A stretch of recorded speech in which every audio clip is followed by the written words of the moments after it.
ബസ്രാവിലേക്ക് പോകുന്നല്ലേ പറഞ്ഞത്? പിന്നെ ഇവിടെ എങ്ങനെ വന്നത്? അതെ മോൻ, അതിനു മുമ്പ് നമുക്കൊരു കാര്യം സാധിക്കും. മോൻ അത് കണ്ടോ? ദാ അതൊരു ഗുഹയാണ്. ആ ഗുഹയ്ക്കകത്ത് ഒരു നിധിയുണ്ട്. നമുക്കത് എടുക്കണം. ഒന്നാണോ ഇളയപ്പ? ഒരു വിളക്ക്. മോനത് എടുത്താ നമുക്ക് ഇഷ്ടം പോലെ പൊന്നുണ്ടാക്കാം. ക്ലീം ക്ലീം ഹേ ജയ് ശംഭ.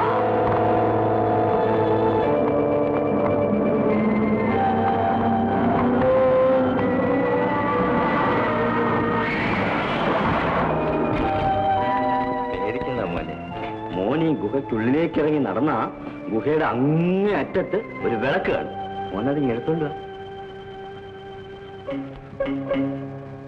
അയ്യോ, എനിക്ക് പേടിയാന്നു.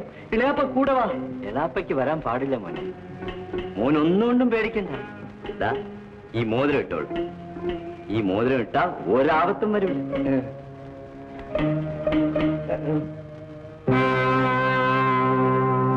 ഞാൻ പോവില്ല. നീ പോ. എന്നാ ഇളയാപ്പ ഒരു കാര്യം ചെയ്യാം, ബസ്രാവ് പോയിട്ട് വരുന്ന വഴിക്ക് ഇതൊക്കെ ഒന്ന് എടുക്കാം. ബസ്രായിലൊക്കെ നമുക്ക് നീ ഒന്ന് അകത്തോട്ട് എത്തി നോക്ക്. എത്തി മാത്രം നോക്കാം. ഒന്ന് എത്തി നോക്കാം. ഇളയാപ്പ കുറെ പിടിച്ചോളൂ. നീ ഒന്ന് നോക്ക്. അതൊക്കെ അതൊക്കെ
ആസിഫിന്റെ വംശപരമ്പരയിൽപ്പെട്ട തുന്നൽക്കാരൻ ആലിയുടെ മകൻ, തുന്നൽക്കാരൻ മുസ്തഫായുടെ മകൻ അലാവുദ്ദീൻ, ഈ അത്ഭുത വിളക്ക് നിനക്ക് അവകാശപ്പെട്ടതാണ്. നീ ഒരിക്കലും ഇത് നഷ്ടപ്പെടുത്തരുത്. ഇത് സൂക്ഷിക്കുന്നവൻ ലോകത്തിലെ ഏറ്റവും വലിയ ഭാഗ്യവാനായിരിക്കും. പുറത്തു നിൽക്കുന്നത് നിന്റെ എളാപ്പയല്ല, ഒരു ദുർമന്ത്രവാദിയാണ്. ഈ വിളക്ക് നീ അവന് കൊടുക്കരുത്. കൊടുത്താൽ ജീവനാശവും വംശനാശവുമായിരിക്കും ഫലം.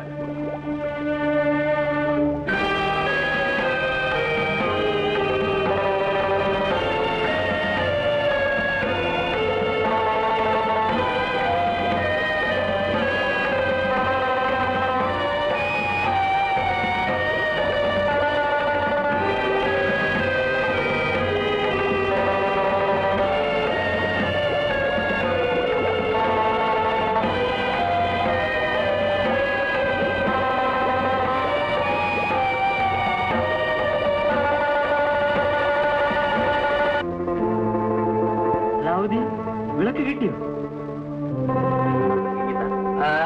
എന്നെ മേളി കയറ്റിയ വിട്. ഇളാപ്പിക്കില്ല.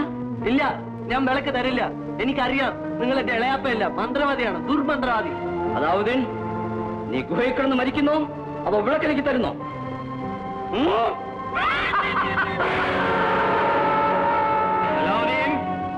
അവസാനമായി നിന്നോട് ഞാൻ ചോദിക്കുകയാണ്, നീ വിളക്ക് തരുന്നോ ഇല്ലയോ? മരിച്ചാലും ശരി, ഞാൻ ഈ വിളക്ക് തരില്ല. നീ എന്നേക്കുമായി ഈ ഗുഹയിൽ കിടന്ന് നശിക്കട്ടെ. നിന്റെ അത്തിയുടെ നുറുങ്ങു പോലും ഇവിടെ നിന്ന് വെളിയിൽ പോവുക. ജയ് ജംബ.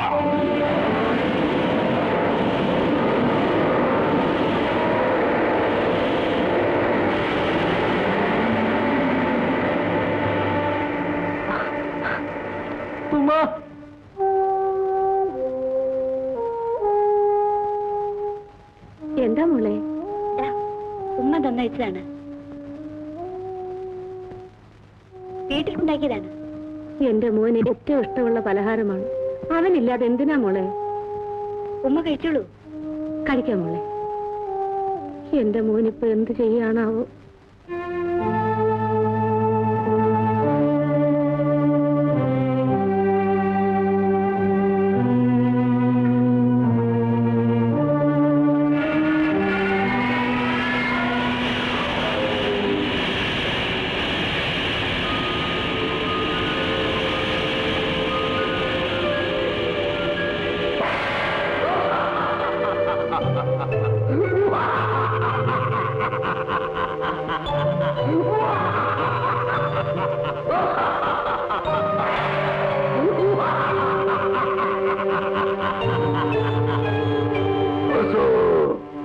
ഞാൻ അങ്ങയുടെ അടിമ ഹിമ്ര.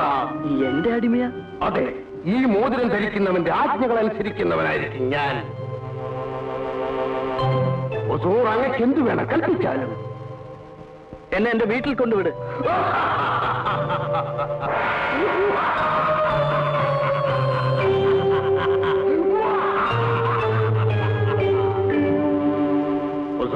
എന്റെ കയ്യിലേക്ക് കയറിക്കൊള്ളൂ.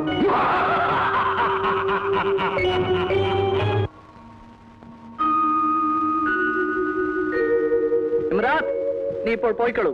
ആവശ്യമുള്ളപ്പോ വിളിക്കാം.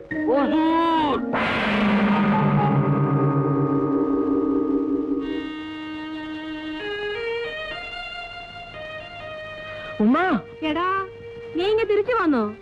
നന്നായി. എന്റെ മോൻ എളാപ്പാന്റെ കൂടെ പോയി കച്ചവടവും പഠിച്ച് കട തുറക്കാൻ വേണ്ടി വന്നതാണല്ലേ? അയ്യോ ഉമ്മ, അത് ഇളയാപ്പ അല്ലായിരുന്നു. എളാപ്പാല്ലാതെ പിന്നെ ആരാടാ? എടാ, നീ എനിക്കും നിനക്കും ഉതകത്തില്ല. എങ്ങോട്ടെങ്കിലും എക്കേടും കെട്ടുപോ. അല്ലാണ് ഉമ്മ, ഞാൻ പറയുന്നത് കേൾക്കൂ. അത് ഇളയാപ്പ ഇല്ലായിരുന്നു, മന്ത്രവാദി വേഷം മാറി വന്നാണ്. മന്ത്രവാദിയോ? അതെ, അയാൾ ഇന്ന് കൊല്ലം കൊണ്ടുപോയതാണ്. ആ മന്ത്രവാദി എന്നോട് വലിയ ഗുഹയ്ക്കകത്ത് പിടിച്ച് തള്ളി. അവിടെ ജിന്നും ചെറുത്താനും പിശാശും പ്രേതവും ഒക്കെ ഉണ്ടായിരുന്നു. ഞാനായതുകൊണ്ട് രക്ഷപ്പെട്ടു. എന്റെ മോനെ നിന്നെ പടച്ചോൻ രക്ഷിച്ചു. ഈ വിളക്കെടുക്കാന്നാണ് അയാൾ ഈ സൂത്രമൊക്കെ കാണിച്ച് എന്നെ ഇവിടെ നിന്ന് കൊണ്ടുപോയത്. ഇത് ഏതോ അത്ഭുത ശക്തിയുള്ള വിളക്കാണെന്നാ തോന്നുന്നത്. ഈ വിളക്ക് അയാൾക്ക് കൊടുക്കില്ല എന്ന് പറഞ്ഞപ്പോ അയാൾക്ക് ദേഷ്യം വന്നു. എന്നെ ആ ഗുഹയ്ക്കകത്ത് പിടിച്ച് അടച്ചു.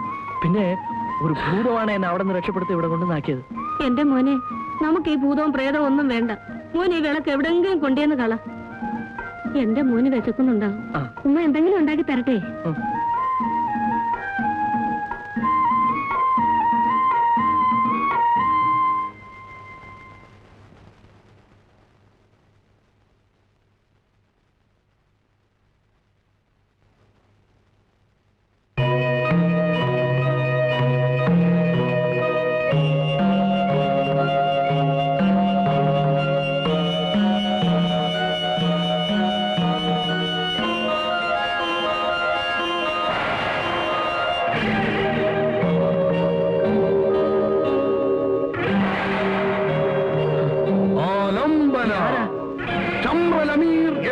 ഭൂതമാണ് ഞാൻ. 7-ാം കടലിനടിയിലാണ് എന്റെ താമസം. എന്തിനു ഇവിടെ വന്നു? ആലംബന.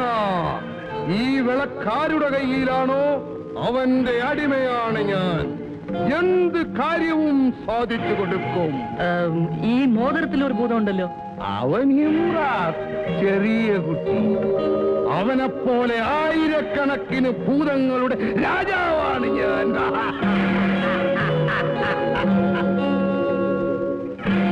ഈ വിളക്ക് തേച്ചാൽ ഞാൻ പ്രത്യക്ഷപ്പെടും. പോകാൻ പറഞ്ഞാൽ പോകും.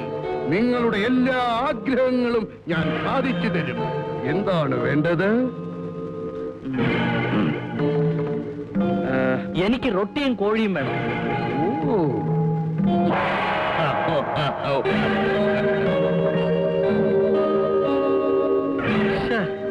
ഞാൻ ഈ കോഴിയല്ല ചോദിച്ചത്, എനിക്ക് പൊരിച്ച കോഴി വേണം. തരോ തരോ.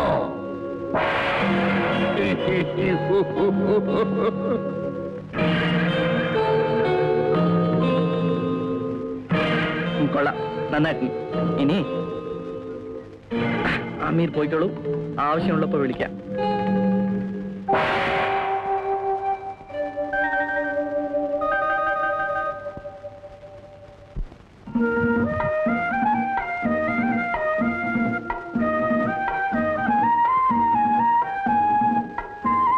ഉമ്മാ,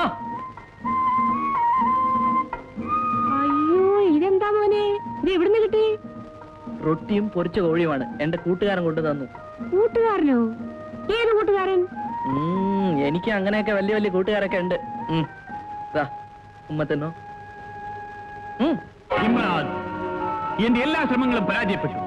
ആ വിളക്കിലേക്ക് സ്വന്തമാക്കണം. അതിന് നീ എന്നെ സഹായിക്കണം, എന്നെ അനുഗ്രഹിക്കണം. ബഷീർ, അടുത്ത സൂര്യോദയം മുതൽ ഞാൻ വീണ്ടും ധ്യാനം ആരംഭിക്കാൻ പോകുകയാണ്.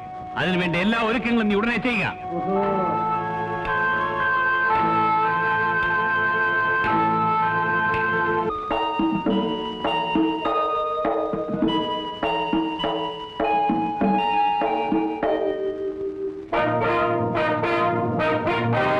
മഹാനും ഉദാരനും പ്രജാവത്സലനുമായ ബാഗ്ദാദ് രാജാവ് അരുൺ ഇബ്ന അബ്ദുൾ റസാഖിനെ ഷാം രാജാവ് ജലാലുദ്ദീൻ ഔർ റഷീദ് വിനയപൂർവ്വം തെരിയപ്പെടുത്തുന്ന ദൗത്യം എന്തെന്നാൽ, എന്റെ ശ്രീമന്തപുത്രി സുഹർബാൻ രാജകുമാരിയും അവരുടെ ഭർത്താവ് ഫസൽ ജമാൽ രാജകുമാരനും പരിവാര സമേതം അജ്മീറിലേക്ക് എഴുന്നള്ളുകയാണ്. വഴിമധ്യേ അങ്ങയുടെ ആജ്ഞ കാത്തുകിടക്കുന്ന പവിത്ര ഭൂമിയായ ബാഗ്ദാദിൽ വിശ്രമിക്കുന്നതിന് അവരാഗ്രഹിക്കുന്നു. അവർക്ക് വേണ്ട എല്ലാ ഒത്താശകളും ചെയ്തു കൊടുക്കണമെന്ന് വിനീതമായി നാം ആഗ്രഹിക്കുന്നു. അങ്ങയുടെ വിശ്വസ്തൻ ജലാലുദ്ദീൻ അൽ റഷീദ്. അവരെ രാജോചിതമായ രീതിയിൽ സ്വീകരിച്ച് വേണ്ടത്ര സൗകര്യങ്ങൾ ചെയ്തു കൊടുക്കുക. കൽപ്പന പോലെ ഷഹൻഷാ. നമ്മൾ എപ്പോഴാണ് അസ്മീറിലേക്ക് പുറപ്പെടുക? നാളെ രാവിലെ രാജാവിനെ കാണണം. ഒരു ഔപചാരിക സന്ദർശനം. അടുത്ത ദിവസം നമുക്ക് അസ്മീറിലേക്ക് പുറപ്പെടാം. വരൂ. കൊട്ടാര നർത്തകികൾ നമുക്ക് വേണ്ടി ഇവിടെ നൃത്തം ചെയ്യുന്നുണ്ട്. രാജാവ് അയച്ചതാണ്.